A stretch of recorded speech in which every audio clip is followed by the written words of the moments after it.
Assalamualaikum warahmatullahi wabarakatuh. Selamat sore.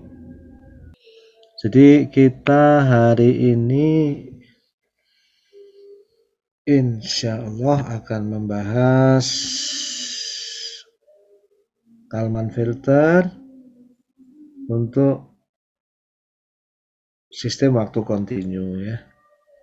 Selama ini kita membahas untuk sistem waktu discrete.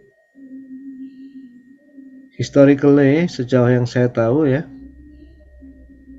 seperti halnya yang saya pelajari pada tahun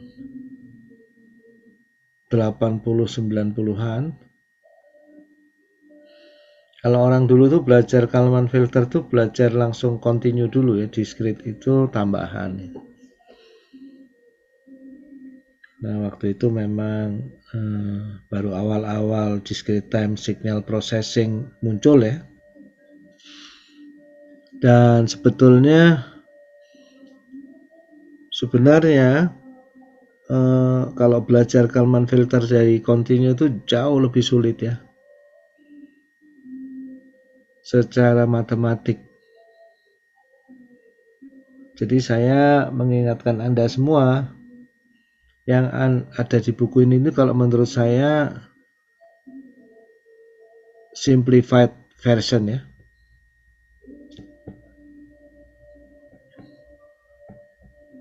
Tapi cukup untuk engineering untuk Anda menerapkannya. Ya. Kalau untuk mengatakan saya betul-betul paham Kalman filter continuous time, kayaknya sih buku ini nggak cukup ya. Ada sesuatu yang sangat fundamental yang tidak dibahas atau belum kita bahas ya. Dan sejauh saya baca memang tidak dibahas di buku ini. Ya. Eksistensi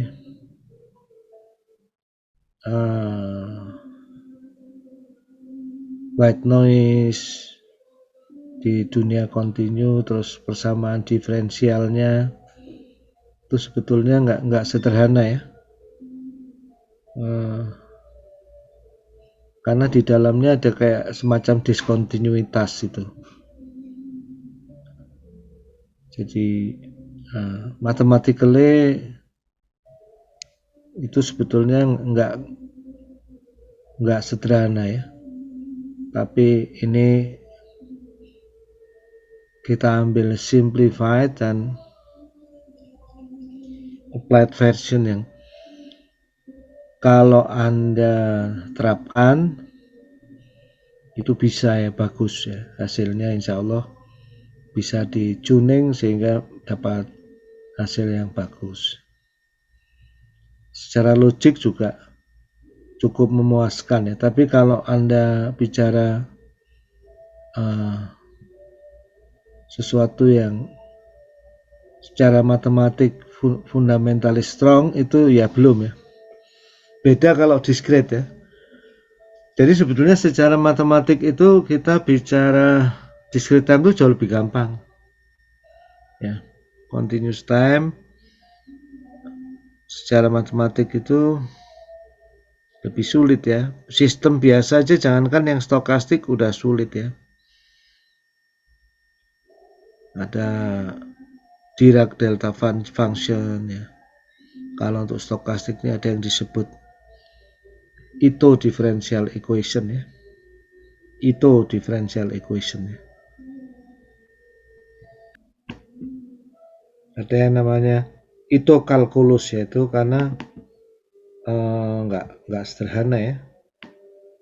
Ini saya sebutkan di awal supaya Anda tahu bahwa yang kita pelajari itu sebetulnya satu version yang sederhana, yang disederhanakan tapi sudah mencukupi.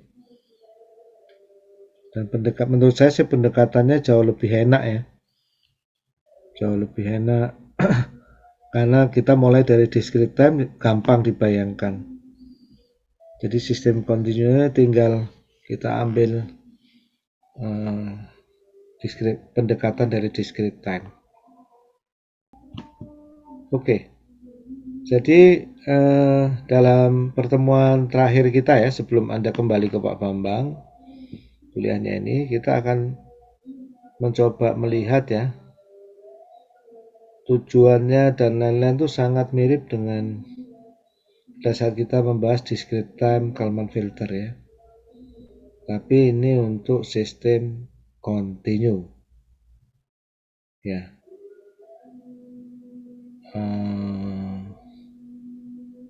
Jadi sebetulnya apa yang diperoleh untuk sistem discrete itu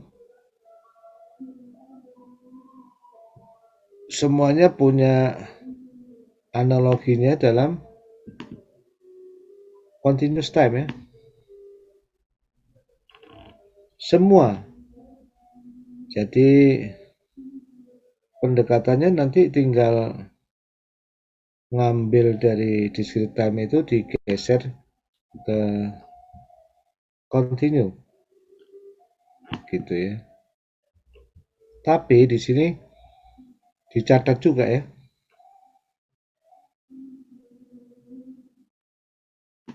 Nah, ini yang tadi saya ngomong ditulis di sini. On the other hand, the mathematically rigorous discrete time white noise sequence. Jadi deretan noise putih untuk discrete time itu cenderung kok apa ya, lebih bisa dipertanggungjawabkan secara matematis ya. Nah, nanti harus diganti dengan white noise proses atau sequence proses stokastik draw putih continue yang kurang kokoh secara matematis ya. Nah, jadi memang ada catatan ini ya.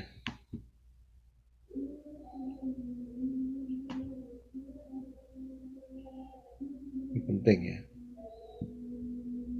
Terutama kalau Anda mau mendalami Kalman filter, menurunkan hal-hal penting mengenai Kalman filter dan lain-lain. Nah, jadi versi continuous time dari Kalman filter itu disebut Kalman-Bussy filter ya.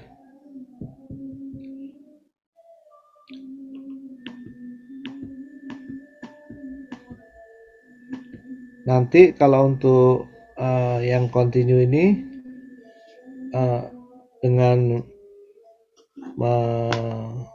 mengambil 5 persamaan yang dari discrete time itu bisa diringkas menjadi 3 ini ya. State estimation, propagation dan update digabung, covariance estimate, propagation dan update digabung, terus filter gain computation.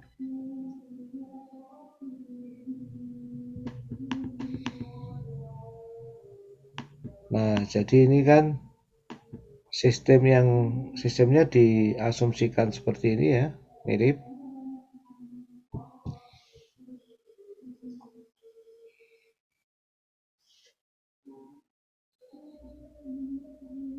Ya. Mohon izin bentar.